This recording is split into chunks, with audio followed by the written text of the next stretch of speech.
கர்த்தரும் இரட்சகருமாகிய இயேசு கிறிஸ்துவின் நாமத்தினாலே உங்களை அன்போடு விட வாழ்த்துகிறேன். இந்த பரிசுத்த திருவிருந்து ஆராதனைக்கு மிகுந்த பயபக்தியோடு விட பரிசுத்தத்தோடு விட கர்த்தருடைய சமூகத்திற்குள்ளே கடந்து வந்திருக்கிற உங்களை கர்த்தருடைய ஆவியானவர் பலப்படுத்துவாராக, தம்முடைய கிருபையினாலே பலமாய் நிரப்புவாராக. கிறிஸ்து பிறப்பின் பண்டிகையை நாம் ஆசரிக்க போகிறோம்.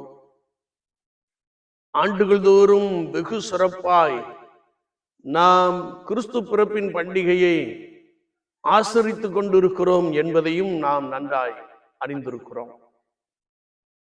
குறிப்பாக ஆண்டவர் இந்த பட்டணத்திலே கொடுத்த எல்லா கல்வி ஸ்தாபனங்களுக்காக, கல்வி சாலைக்காக ஆண்டவரை அதிகமாய் ஸ்தோத்திரிக்கிறேன். குறிப்பாக திருமண்டலம் முழுவதும் ஆண்டவர் ஆதி காலத்து மிஷனரிகளை கொண்டு வெகு சிறப்பான காரியங்களை நமக்கும் நம்முடைய சந்ததிக்கும் ஏற்படுத்தி வைத்திருப்பதை கண்டு நான் அதிகமாய் ஆண்டவரை துதிக்கிறேன். ஆண்டவர் அதற்குரிய ஆசீர்வாதங்களினாலே உங்களையும் உங்கள் குடும்பத்தாரையும் அதிகமாய் நிரப்புவாராக. உலக இரட்சகராம் இயேசு கிறிஸ்து இந்த உலகத்தில் வந்தபோது ஏழ்மையான கோலம் எடுத்துக்கொண்டார் என்பதை நாம் நன்றாய் அறிந்திருக்கிறோம். B humble, B humble. பிறப்பின் பண்டிகையை கொண்டாட போகிற நாம் ஆண்டவருக்கு முன்பதாக தாழ்மைப்பட வேண்டும் என்பதை குறித்து வசனம் மிக தெளிவாக கற்றுக் கொடுக்கிறது. பிலிப்பியர்கள் நிருபம் 2ஆம் அதிகாரம் 7ஆம் வசனத்தை நாம் வாசிக்கின்ற பொழுது, தம்மை தாமே வெறுமை ஆக்கி அடிமையின் ரூபம் எடுத்து மனுஷ சாயலானார். இயேசு கிறிஸ்து அடிமையின் ரூபம் எடுத்தார் என்பதை குறித்து வேத வசனம் மிக ஆழமாக கற்றுக் கொடுக்கிறது. ஏனென்றால் நாம் நம்முடைய வாழ்க்கையிலே கர்த்தருக்கு முன்பதாக தாழ்மைப்படும்படியாய் அழைக்கப்பட்டிருக்கிற அழைப்பிலே உறுதியாய் காணப்படும்படியாய் ஆண்டவர் அடிமையின் ரூபம் எடுத்து மனுஷ சாயலானார். சகரியா 9:9 நாம் வாசிக்கின்ற பொழுது, உன் ராஜா உன்னிடத்தில் வருகிறார், அவர் நீதி உள்ளவர், அவர் ரட்சிக்கிறவர், அவர் தாழ்மை உள்ளவர் என்று எழுதப்பட்டு இருக்கிற வசனத்தை நாம் மிக தெளிவாக அறிந்து கொள்ள முடியும். நீதிமொழியின் புஸ்தகம் 3ஆம் அதிகாரம் 34ஆம் வசனம், யாக்கோபு 4:6, 1 பேதுரு 5:5 நாம் வாசிக்கின்ற பொழுது, தாழ்மையுள்ளவர்களுக்கு கிருபை அளிக்கிறார் என்று வசனம் மிக தெளிவாக கற்றுக் கொடுக்கிறது. நீதிமொழிகள் 15:33, 18:12 நாம் வாசிக்கிறோம், மேன்மைக்கு முன்னானது தாழ்மை என்று எழுதப்பட்டு இருக்கிறது. என்னை கேட்டுக்கொண்டு இருக்கிற என் அன்பு சகோதரனே, சகோதரியே, அண்ட சராசரங்களையும் படைத்தவர், சர்வ வல்லமை உடையவர், சகல அதிகாரம் உடையவர், இந்த பூமிக்கு மனுஷகுமாரனாய் வந்தபோது அவர் அடிமையின் ரூபம் எடுத்து மனுஷ சாயலானார், தம்மை தாமே தாழ்த்தினார் என்று எழுதப்பட்டு இருக்கிறது. இயேசு கிறிஸ்துவின் பிறப்பு நம்மை நாம் தாழ்த்திக் கொள்ள வேண்டும் என்பதை குறித்து மிக தெளிவாக கற்றுக் கொடுக்கிறது. ஒரு விசுவாச வாழ்க்கையிலே கர்த்தருக்கு முன்பதாக, சக விசுவாசிகளுக்கு முன்பதாக நம்மை தாழ்த்துகின்ற பொழுது ஆண்டவர் கிருபையை கொடுக்கிறவராக இருக்கிறார். இரண்டாவதாக, be with right fellowship. அந்த சாஸ்திரிகளை குறித்து நாம் வேதத்திலே வாசிக்கின்ற பொழுது, சாஸ்திரிகள் நட்சத்திரத்தை கண்டபோது ஆனந்த சந்தோஷம் அடைந்தார்கள். அந்த நட்சத்திரம் அவர்களுக்கு வழிகாட்டி கொண்டே சென்று கொண்டிருந்தது. இயேசு பிள்ளை இருந்த இடம் வரைக்கும் அந்த நட்சத்திரம் வந்து நின்றது என்பதை நாம் வேதத்திலே வாசிக்கிறோம். இந்த சாஸ்திரிகளுக்குள்ளே ஒரு நல்ல ஒரு ஃபெல்லோஷிப் காணப்பட்டது. ராஜாவினிடத்தில் விசாரிக்கிறார்கள் எங்கே பிறப்பார் என்று. அவன் சொல்லுகிறான், அவர் பெத்லெகேமில் பிறப்பார். நீங்கள் அவரை பணிந்து கொண்டு வந்து எனக்கும் சொல்லுங்கள் என்று சொல்லுகிற ஒரு வார்த்தையை நாம் வாசிக்க முடியும். ஆனால் இவர்களுடைய ஃபெல்லோஷிப், இவருடைய ஐக்கியம் ஆண்டவரோடு கூட பிதாவோடு கூட இருந்தபடியினாலே அவர்கள் எச்சரிக்கப்பட்டு வேறு வழியாய் கடந்து சென்றார்கள் என்பதை குறித்து பரிசுத்த வேதாகமத்திலே நாம் மிக ஆழமாக அறிந்து கொள்ள முடியும். அவர்கள் வெறுமனே செல்லவில்லை, தங்கள் கைகளிலே பொக்கிஷங்களை கொண்டு படைத்தார்கள். அது மாத்திரமல்ல, இந்த செயல்பாடானது நாம் ஏழைகளுக்கு உதவ வேண்டும், பி வித் புவரஸ்ட் பீப்புள், எளிமையான ஜனங்களுக்கு உதவி செய்கின்ற ஒரு நிலைப்பாட்டை குறிக்கிறதாக காணப்படுவதை நாம் நன்றாய் அறிந்து கொள்ள முடியும். எனவே இந்த உலக வாழ்க்கையிலே நம்முடைய ஃபெல்லோஷிப் சரியான ஒரு விசுவாசியோடு கூட, சரியான கர்த்தருடைய பிள்ளைகளோடு கூட காணப்படுகின்ற பொழுது தேவ ஆலோசனை உங்களுக்கு வெளிப்படும் என்பதை குறித்து இயேசு கிறிஸ்துவின் பிறப்பு மிக தெளிவாக நமக்கு கற்றுக் கொடுக்கிறது. Wise man, hear the voice of God.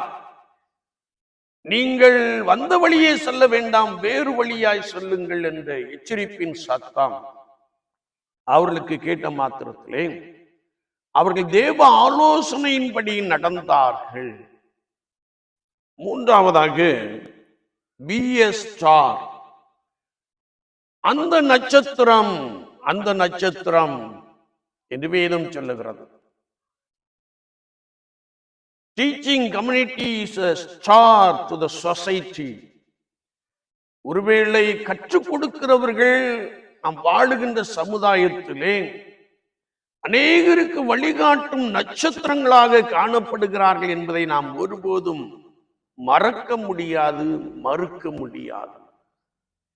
ஏனென்றால் ஒவ்வொரு ஆசிரியரும் ஒவ்வொரு ஆசிரியையும்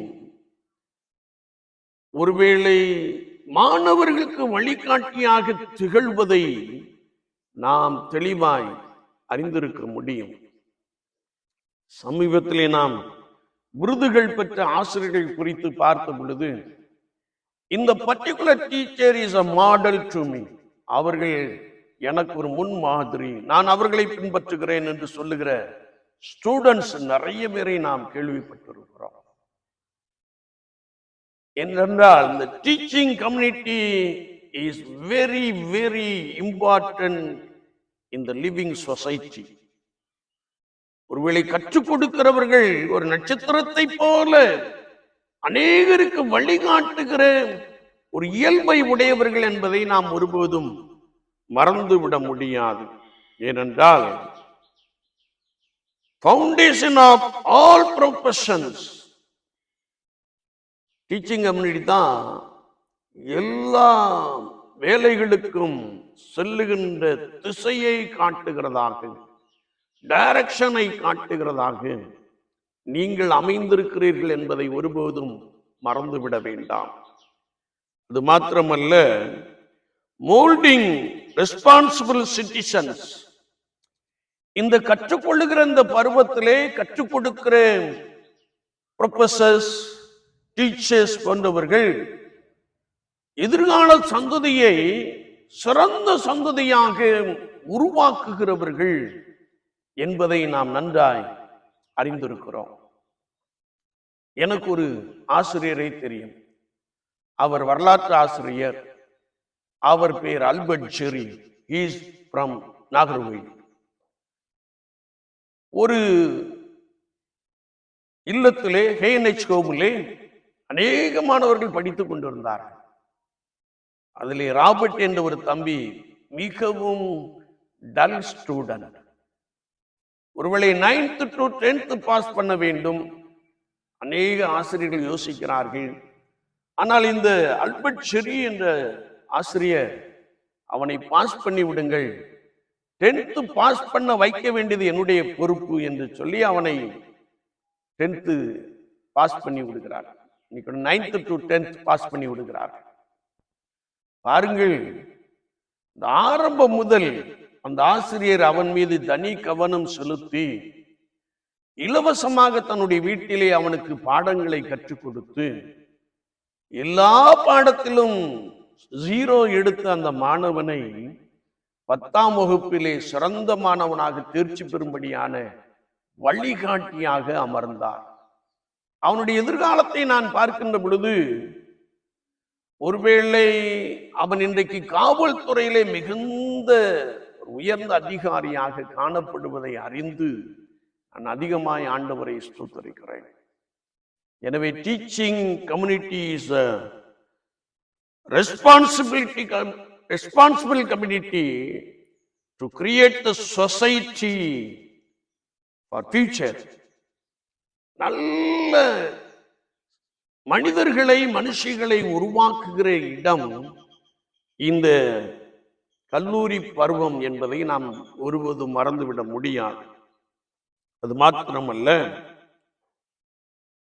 இந்த டீச்சிங் கம்யூனிட்டியை நாம் பார்க்கின்ற பொழுது ஷேப்பிங் த ஃபியூச்சர், எதிர்காலத்தை குறித்து கற்றுக் கொடுக்கின்ற ஒரு தன்மை நிறைந்தவர்கள்.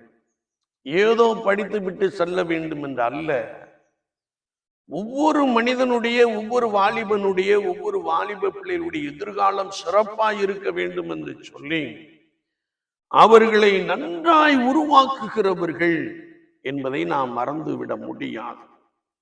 அது மாத்திரமல்ல, ப்ரொவைடிங் கைடன்ஸ், அனுதின வாழ்க்கையிலே அவர்கள் எப்படி வாழ வேண்டும், எதற்காக வாழ வேண்டும் என்று ஆலோசனை கொடுக்கிறவர்கள் இந்த டீச்சிங் கம்யூனிட்டி. அது மாத்திரமல்ல, பில்டிங் கம்யூனிட்டிஸ், ஒருவேளை ஒரு புதிய சமுதாயத்தை உருவாக்குகிறவர்கள் என்பதை நாம் மிக சிறப்பாக அறிந்து கொள்ள முடியும். எனவே teaching community is a star in the society. எனவே நீங்கள் ஒரு மிகப்பெரிய நட்சத்திரமாய் வழிகாட்டிகளாய் திகழ்வதை உங்களுடைய வேலைப்பாடுகள் வெகு சிறப்பாக எடுத்து காண்பிக்கிறது. எனவேதான் அவர்கள் அந்த நட்சத்திரத்தை கண்டபோது ஆனந்த சந்தோஷம் அடைந்தார்கள். அவர்களுக்கு அந்த நட்சத்திரம் இயேசுவை காட்டினது போல இந்த உலக வாழ்க்கையிலே, இளம் பிராயத்திலே, எண்ணங்களிலே அலைமோதி கொண்டிருக்கின்ற இந்த மாணவ பருவத்திலே நீங்கள் உலகத்திற்குண்டான சிறந்த வழியை காட்டுவதோடு கூட இயேசுவையும் காட்டுகிற ஒரு நபராக இருக்க வேண்டும் என்பதை குறித்து நாம் மிக தெளிவாக அறிந்து கொள்ள முடியும். என்னை கேட்டுக்கொண்டிருக்கிற என் அன்பு சகோதரனே, சகோதரியே, இயேசு கிறிஸ்துவின் பிறப்பு தாழ்மையை குறிக்கிறது. இயேசு கிறிஸ்துவின் பிறப்பு நாம் ஒரு நல்ல ஃபெல்லோஷிப்போடு கூட இருக்க வேண்டும், நம்முடைய ஃபெல்லோஷிப் சரியாய் காணப்பட வேண்டும் என்பதை குறிக்கிறது. அது மாத்திரமல்ல, இயேசு கிறிஸ்துவின் பிறப்பை குறித்த அந்த நட்சத்திரம் அவர்கள் கண்டபோது ஆனந்த சந்தோஷம் அடைந்தார்கள் என்ற வார்த்தையின்படியே நீங்கள் எதிர்கால சந்ததியை உருவாக்குகிற நீங்கள், எதிர்கால சந்ததிக்கு ஆலோசனை கொடுக்கிற நீங்கள் ஒரு நட்சத்திரமாக நாம் வாழுகின்ற இந்த சமுதாயத்திலே பிரகாசிக்கிறீர்கள் என்பதை அறிந்து அதிகமாய் ஆண்டவரை ஸ்தோத்திரிக்கிறேன். எனவே நாம் ஒரு நட்சத்திரமாக வழிகாட்டுகின்றவர்களாக, புதிய சமுதாயத்தை உருவாக்குகிறவர்களாக, புதிய காரியங்களை கற்றுக் கொடுக்கிறவர்களாக நாம் வாழ்வோம். ஆண்டவர்கள் மீது பிரியமாயிருப்பார். இந்த பண்டிகைக்குரிய நாட்களின் ஆசீர்வாதங்களை கொடுப்பார். கிறிஸ்து பிறப்பின் பண்டிகை மெய்யாக உங்களுடைய வாழ்க்கையில மிகுந்த சந்தோஷம் உடையதாய் காணப்படும், மிகுந்த நிறைவு உடையதாக காணப்படும். கிறிஸ்து என்னும் இரட்சகர் உங்களுக்கு தாவீதின் ஊர்களே பிறந்திருக்கிறார் என்ற வார்த்தையின் அடிப்படையிலே ஆண்டவர் உங்களை ரட்சித்து உருவாக்கி உங்களை மேன்மைப்படுத்தி வைத்திருக்கிற இந்த ஸ்தானத்திலிருந்து நீங்கள் அநேகரை வழிநடத்துகிற ஒரு கூட்டமாய் காணப்படுகிறபடினாலே ஆண்டவர் உங்களை நிறைவாய் ஆசீர்வதிப்பாராக. ஆமீன், ஆமீன். நாம் ஜெபிப்போம். நேசிக்கிற நல்ல ஆண்டவரே, இந்த வேலைக்காக நாங்கள் உமக்கு நன்றி செலுத்துகிறோம். அநேகருக்கு கற்றுக் கொடுக்கிற இந்த பேராசிரியர்களுக்காக ஸ்தோத்திரம். ஆண்டவரே, இன்னும் பவுண்டேஷன் அடிப்படையிலிருந்து கற்றுக் கொடுக்கிற எல்லா ஆசிரியர் பெருமக்களுக்காக, ஆசிரியர்களுக்காக, குடும்பத்தாருக்காக, பிள்ளைகளுக்காக நன்றி செலுத்துகிறோம். ஆண்டவரே, அநேகரை உருவாக்குகின்ற இந்த பணியிலே இவர்களை நீர் சிறப்பாக எடுத்து பயன்படுத்துகிறீர். ஆண்டவரே, அந்த அனுபவத்திலே இவர்கள் ஒரு சிறந்த நட்சத்திரமாக உம்மையும் இந்த உலக வாழ்க்கையிலும் எப்படி வாழ வேண்டும் என்று கற்றுக் கொடுக்கிற அனுபவத்திலே இன்னும் இவர்களை பயன்படுத்துவீராக. ஆண்டவரே, இவர்கள் மூலமாய் உயர்ந்த ஸ்தானத்திலே பணி செய்கிற அநேகர் உண்டு. இவர்கள் மூலமாய் உம்மை அறிந்து கொண்ட அநேகர் உண்டு. அவருடைய வாழ்க்கையிலே கர்த்தர் பெரிய நிறைவை உண்டு பண்ணுகிறேன். நாங்கள் உமக்கு ஸ்தோத்திரம் செலுத்துகிறோம். கர்த்தருடைய வல்லமை அதிகமாக இவர்களை பலப்படுத்தட்டும். கிறிஸ்து பிறப்பின் பண்டிகையின் ஆசீர்வாதத்தை விசுவாசத்தினாலே சொந்தத்துக் கொள்ள கிருபை தார். இயேசு கிறிஸ்துவின் நாமத்தில் ஜெபங்கேளும் பரிசுத்த பிதாவே. ஆமீன், ஆமீன்.